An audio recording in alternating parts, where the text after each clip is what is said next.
My background, I actually grew up with a family business. My parents had a boat dealership that I worked for all my childhood growing up. And it came to a point when I was in my early 20s that I wanted to kind of spread my wings a little bit, do my own thing. They had a warehouse management position that was open, so I took that as a start. When I was hired into Conveyor and Caster, we had I think it was around 20 employees, so it's really grown quite a bit since then in the 12 years that I've been here.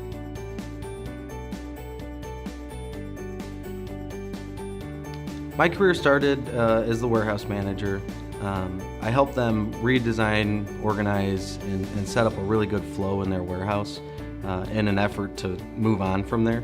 After about 18 months, I moved into an inside sales role, still kind of holding some of the warehouse management level position is an effort to help the new people on board and learn how to do their jobs and succeed in the warehouse as well. Progressed into a new role of the warehouse or the inside sales team leader, which is kind of a step between the inside sales kind of ground floor and inside sales management. So through that role, I actually am involved with inside sales, outside sales, warehouse, product management, a little bit of everything. I got my hands all over the company. As my role progressed to inside sales team leader, it's really a dynamic position, which again, I really appreciate.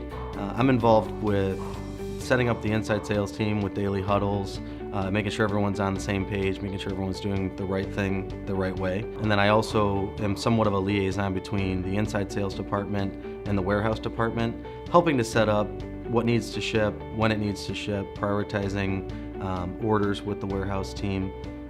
And then I also work with key accounts management. So I do work hand in hand with some outside salespeople, as well as managing key accounts for the company that are considered house accounts. So I do some travel with that. I do get out and visit the customers, which is really cool. It's something I really appreciate.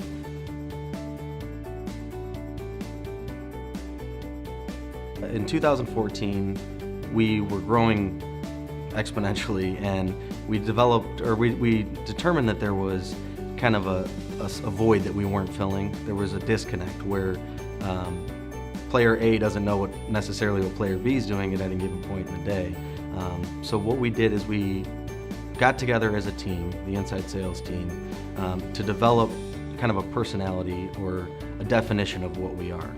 In doing that, we came up with what we call the O-line, and we consider ourselves the offensive line of the team relative to the football term, in that we're the first line of defense. What we do is take care of the quarterback, the wide receivers, which we consider the outside salespeople, running backs, what have you. And what we do is as the front line, field the phone calls, provide the quotes, make sure that the customer is taken care of to the best of our ability, and give the other players on the team the chance to get out and kind of do what they've got to do on any given day.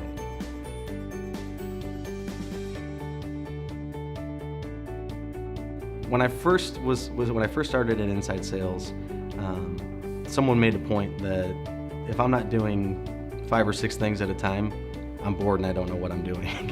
I'm not doing what I should be doing. So at any given time, there's probably a number of things that are going on that are kind of behind the scenes with whatever is most important taking priority. The way that we work best with with the outside sales team is we all communicate very openly. They rely on us a lot to do help with quotes, help with product research, help with kind of designating what a customer should use and why.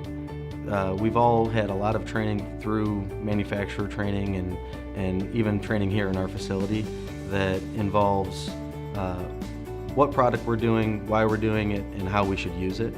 And there's a lot of trust that goes back and forth between the inside and outside team, that they have an ability that or an understanding that when they're not available, their customer is going to get the same level of service that they would provide from our inside sales team. For the most part, on any given day, we're fielding a lot of phone calls. We're communicating within the company with different people. different teams, different aspects of the company, and our primary job is customer service. So our first and foremost position is to take care of the customer. The great thing is that Jeff and Trevor kind of give us the ability to do that on our own and understand that what we do, we're going to do it right. I would say that to succeed within our organization, first and foremost, you've got to be outgoing. You've got to be able to talk to people. You've got to be willing to do maybe something that's not necessarily within a quote-unquote job description, but just do what needs to be done in order to take care of the customer ultimately, to help the business succeed. Another great thing that the stores do for us, there's a lot of team building activity. There's a lot of golf and going down to the boats and using the boats in the summer, baseball games, basketball games. There's a lot of stuff that goes on outside of the office because of Jeff and Trevor's ability or desire to have us grow together as a team.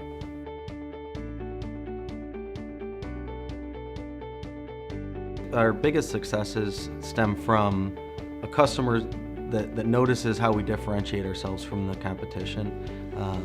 Anyone can take a part number given to them and provide a quote and then supply that part. And ultimately what our job is, or what we strive to do, is actually come up with a solution rather than the product. We have a pretty big MRO customer that was using a certain wheel type, and they've been using this wheel type for years. We've actually been supplying that wheel for years. And we noticed with them that they were using this wheel, probably replacing it more often than they should. So we came up with a better solution, which obviously a better solution is going to cost you a little bit more money, but sat down with the customer, went over the examples of where we've had it succeed and how it's succeeded, and kind of proved them with a little bit of fact, but really a lot of trust in Conveyor and Caster that they're not going to lead them in the wrong direction. So it's a big part of our job is building the trust between the customer and Conveyor and Caster, and helping them to understand that what we're doing is going to be in the best interest for the customer.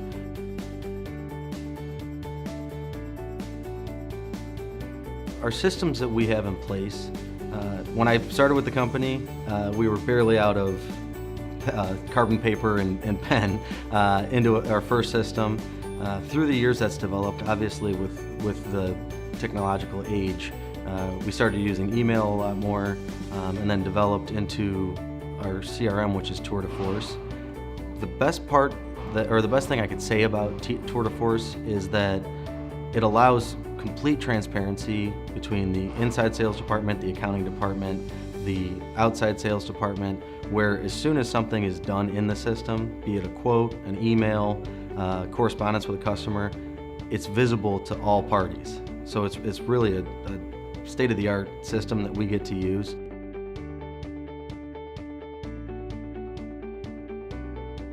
I would say Conveyor and Caster is not going to be a place where you've got a direct manager who's standing over your shoulder, who's making sure that you're doing what they expect that you're doing on a daily basis. Once you're comfortable in a position with Conveyor and Caster in a role, once Conveyor and Caster is comfortable with you in that role, you're really given, to use an old term, the keys to the kingdom, in that they're going to trust that you're doing what's best for Conveyor and Caster. So I would say the biggest takeaway for me, and the biggest reason that I've succeeded with Conveyor and Caster, is that they've given me the power to control my own destiny within Conveyor and Caster, and they're going to do that with every employee that they hire.